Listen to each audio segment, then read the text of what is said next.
ներկաներ, հարգելի խոսնակներ, ողջունում եմ բոլորիդ։ Այս միջոցառումը ըստիս ունի առանցքային նշանակություն մեր բոլորի համար, հատկապես մեր այս տուրբուլենտ եւ անորոշ քաղաքական իրականությունում։ Այն աշխարհը, որում մենք ըստ էության ապրել ենք մինչև վերջերս, մինչև 20 թվական կամ միգուցե մինչև 2015 թվական այլևս չկա։ Այն մեթոդները, այն կարգերը, նույնիսկ այն միջազգային իրավական նորմերը եւ ամենակարևորը այն պատկերացումները, որոնք մենք ունեինք աշխարհի եւ ընդհանրապես գործընթացների վերաբերյալ, այսօր որպես այդպիսին այլևս չկան։ Եվ եթե մեկ նախադասությամբ բնութագրենք, ապա կարելի է ասել, որ հինը այլևս չկա, իսկ նորը դեռևս չի ձևավորվել։ Սակայն այս ամեն ինչի հիմքում կա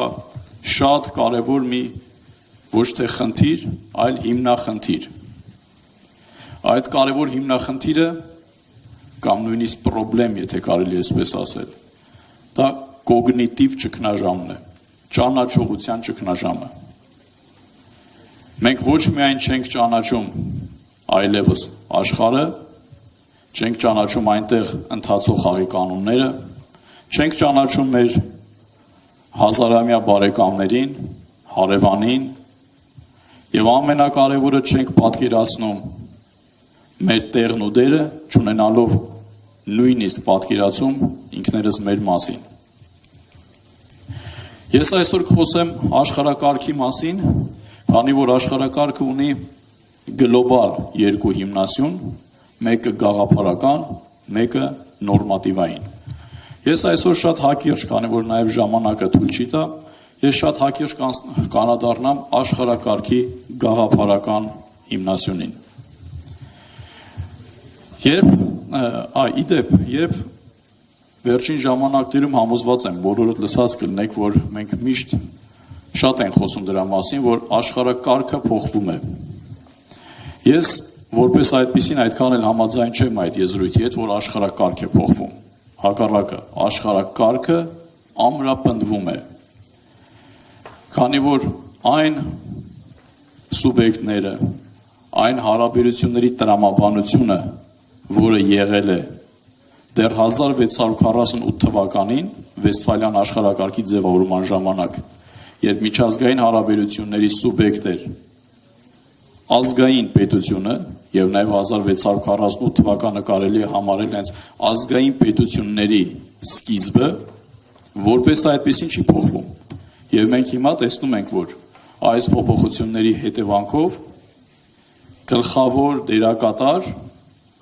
միջազգային հարաբերություններում եւ ազգի եւ հասարակության անվտանգության միակ երաշխավոր կա եւ կարող է լինել բացառապես ազգային պետությունը։ Եվ այս տեսանկյունից մենք գնում ենք ավելի շատ աշխարհակարգի ամրապնդմանը։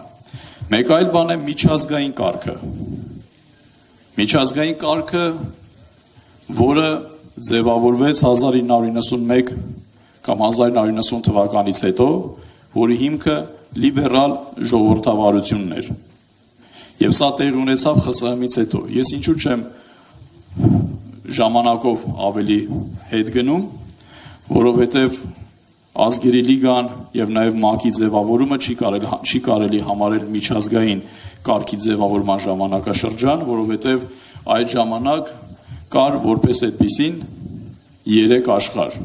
Մեկը կապիտալիստական աշխարհն էր արևմտյան, որտեղ գործում էր ամբողջովին այլ կարգեր, մեկը սոցիալիստական աշխարհն էր,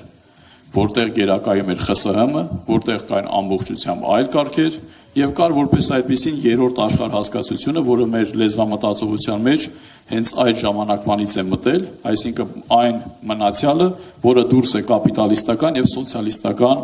բևեռներից։ Իսկ միջազգային կարգը համարվում է, որ կա այն ժամանակ, երբ դրա շուրջ որպես այդպիսին կա կոնսենսուս եւ հիմնական դերակատարները ընդունում են այդ կարգը եւ շարժվում են այդ կարգի միջոցով։ Հետևաբար 1991 թվականից ձևավորվեց այդ միջազգային կարգը, որի հիմքը, ինչպես արդեն նշեցի, լիբերալ ժողովրդավարություններ։ Եվ իդեպ այս կարգը ձևավորվում է որպես կանոն հաղթողի կողմից, իսկ մենք գիտենք այդ ժամանակ աշխարհը դարձավ միաբևեռ եւ բացարձակ հաղթողը Միացյալ Նահանգներն են։ Եվ հետեւաբար հաղթողը պետք է փորձի ամբողջ աշխարհը ձևափոխել կամ վերափոխել, դարձնելով իր կերպին համապատասխան։ Իդեպ մենք պատմության մեջ նաև ունեցել ենք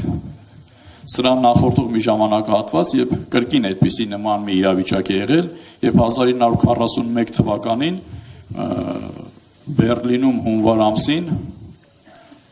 ֆաշիստական Գերմանիայի առաջնորդ Ադոլֆ Հիտլերը հայտարարեց, որ աշխարհը այլևս պետք է ունենա նոր եվրոպական կարգ եւ ըստ նացիստական Գերմանիայի պետք է ոչ միայն ամբողջ Եվրոպան, այլ նաեւ ամբողջ աշխարհը գնան վերափոխման։ Այս միջազգային կարգը, որի մասին մենք խոսում ենք, համոզված եմ բոլորս գիտենք, որ այլևս չկա։ Սրա ավելի ակնառու բացակայության հետևանքները մենք տեսել ենք երկրորդ Արցախյան պատերազմում, Արցախի օկուպացիան, Իսրայելա-Պաղեստինյան հակամարտությունը, Սիրիայի վարչակարգի անկումը, ամբողջ աշխարհում տոտալ հումանիտար իրավունքի խորքային ճգնաժամը, որը այս պահին գրեթե անհաղթահարելի է թվում։ Եվ այսօր ըստ էության ձևավորվում է նոր միջազգային կարգ, եւ սա պայմանավորված է նրանով, որ այսօր որպես միակ բևեռ աշխարհում այլևս չի ընկալվում Միացյալ Նահանգները, անկախ նրանից, որ նա կարելի համարել այսօր աշխարհում ուժեղագույնը։ Նրան մարտահրավեր է նետել նաև Չինաստանը եւ նաև որոշ չափով Ռուսաստանի Դաշնությունը։ Եվ հետեւաբար յուրաքանչյուր գերտերություն փորձում է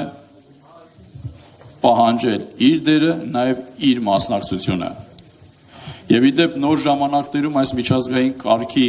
կերպափոխման մեջ էական նշանակություն ունի, որը աննախադեպ է նաև սիննական քաղաքակրթության, որի կրողը Չինաստանն է, սիննական քաղաքակրթության տրանսֆորմացիան։ Չինական քաղաքակրթությունը կամ սիննական քաղաքակրթությունը ավելի ճիշտ, որտեղ նա միայն Չինաստանը չի ներառում, երբեք չի եղել էքսպանսիոնիստական իր ձևի եւ բովանդակության մեջ, սակայն վերջին տարիներին դրա վառապացույցն է Կենտրոնական Ասիան, դե ինչ տեմպերով է Չինաստանը կարելի ասել գրավում Կենտրոնական Ասիան եւ սկսած Կենտրոնական Ասիայից մինչեւ Գրենլանդիա, որտեղ նաեւ մասնագետները խոսում են սիննական քաղաքակրթության կերպափոխման մասին, որը այլևս միայն որպես այդպեսին պաշտպանողական չէ կամ հավակնություններից զերծ չէ։ Նա այսօր ունի լրջագույն հավակնություններ։ Հետևաբար այսօր միջազգային կարգը խորապես փոխվում է։ Հետևաբար շատ կարևոր է, որ նաև մեր պատկերացումները արմատապես մենք կարողանանք փոխել ոչ միայն աշխարհում տեղի ունեցող գործընթացների, այլ նաև դրա կանոնների հիման վրա։ Եվ այս ամենով, եթե մենք փորձենք շատ կարճ ամփոփել, կարող ենք փաստել, որ այսօր, ինչպես արդեն ասացի, հին այլևս չկա, բայց նորը դեռևս չի ձևավորվել։ Սակայն այն միջազգային կարգը, որ այսօր ձևավորման ընթացքում է, ես այս եզրույթը օգտագործում եմ խիստ գիտական, նեոգաղութականությունն է։ Եվ այսօր այլևս չկա, ինչպես ասացինք, միջազգային կարգ եւ փոխարենը ձևավորվում է սահմանափակ կարգ, անգլերեն ասված bounded order, որտեղ էական նշանակություն են ձեռք բերում տարածաշրջանը եւ տարածաշրջանային դերակատարները։ Այս առումով առանցքային է հայ-իրանական հարաբերությունները եւ նաեւ մեր այս միջոցառումը չափազանց կարեւոր է, որովհետեւ ցանկացած ռազմավարական գործընկերություն առաջին հերթին սկսում է մշակութային, գիտական եւ ընդհանրապես քաղաքակրթական պլաստերից։ Եվ եթե չկա ամուր հիմք քաղաքակրթական շփումներում, ապա որևէ համագործակցություն երկարատև լինել չի կարելի։ Եվ իդեպ, երբ խոսեցի 91 թվականից, մի բանի մասին մոռացա ասել, որ մենք այդ ժամանակ որպես պետություն գործեցինք շատ կարևոր սխալ, երբ տրվեցինք գերակա մշակույթին անդամակցելու այդ գայթակղությանը։ Եվ մենք ամբողջ աշխարհի հետ դեռ 91 թվականից Հայաստանի անկախացումից հետո փորձեցինք ոչ թե մշակութային իմաստով համագործակցել, այլ մենք գնացինք գլոբալիզացիայի պարզտրամաբանությամբ եւ փորձեցինք համահարթեցնել։ Այսինքն մենք